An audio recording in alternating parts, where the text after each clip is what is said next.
So what's in the workshop? Let's have a look and see. Okay, so first of all, it's the old CRF 250. That's actually my motorcycle. That's actually not going anywhere. What it will do, it's just been in here for a service and it's had a new clutch. And hopefully, I'm assured it'll be fine for a little bit of old man green laning. Talking of green, here it is. The Ducati Matrix, as seen in the movie. Not this exact motorcycle, but pretty darn close. This is currently undergoing a full service. Had all sorts of problems with the battery and getting it to turn over, and it's been a bit of a nightmare, but it's now getting there, and I'm reliably informed should be in the showroom within a couple of months, viruses permitting. A fine motorcycle, good looking bike, a few added extras on this one. You see the levers there are non-standard. Segmatoni exhaust, very nice. Next to it, the Ducati 851, probably arguably one of the bike that saved Ducati. I believe it was their first water-cooled V-twin, and this one's a little cracker. An import from the US. We're currently, well, we're not really restoring it, we're just giving it a full, going over a full service. Had some issues with the cooling system on it, but it's now nearly there, nearly ready to rock.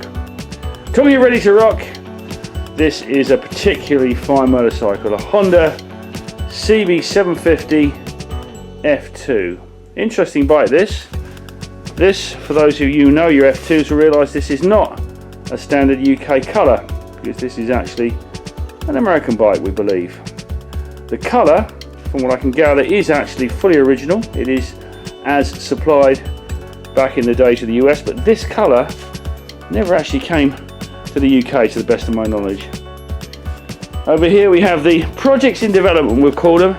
This is a personal favourite of mine, the Laverda 3C, a fine motorcycle. Look at that engine, it's absolutely gorgeous. Beautifully engineered motorcycle, it really is absolutely stunning. It's been a bit of this one we got at auction, and frankly it was probably a bit of a mistake, because somebody had attempted a restoration on it and done a pretty horrible job, so we've had to take the tank off, and as soon as we did that, of course, it leaked. So there's a lot of non-standard items on here. Look at that chain guard, isn't that just horrendous? They've also put some really rather nasty bars on it, so we're looking to take those all off, spend a fortune on it, and then sell it at quite a considerable loss. Next to we have two of our old clonkers, Yamaha Access 750, again another, actually no, I think this is actually a UK bike, this one, but we've had a lot of gearbox issues with this, so it's sort of fallen behind schedule. And then we have Den's bike. I call it Den's bike because he's been working on this for the best part of a year.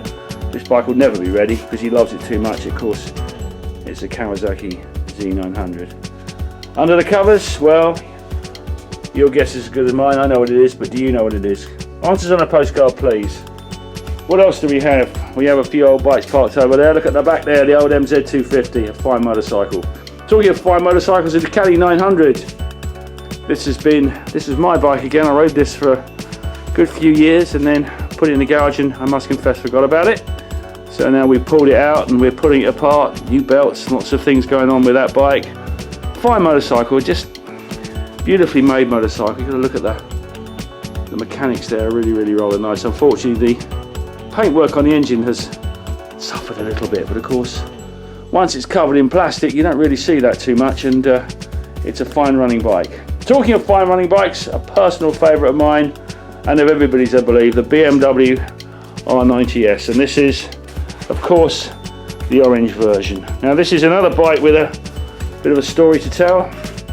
I got this at auction in the US 2 years ago and thought we had a bargain, until we cracked it open. We found two mice nests, all sorts of horrors in store. Currently it's actually running very well, but we've got a clutch slipping issue, so that's currently under investigation. We've had a lot of help on the BMW chat boards and stuff on Facebook, and everybody's been very helpful talking about that and giving us a few clues as to what to look for. But I still think this is a very fine, handsome motorcycle. Arguably one of the first superbikes. I'm not sure about our choice of batteries in there, that bright yellow monster, but needs a bit of a oomph to turn that big boy over. But she's running beautifully at the moment, but as I say, we've got to sort out a clutch problem, which we'll be doing over the next few years probably, the way we go, the speed it seems to take us at the moment. But there we go. So that's what's in the workshop.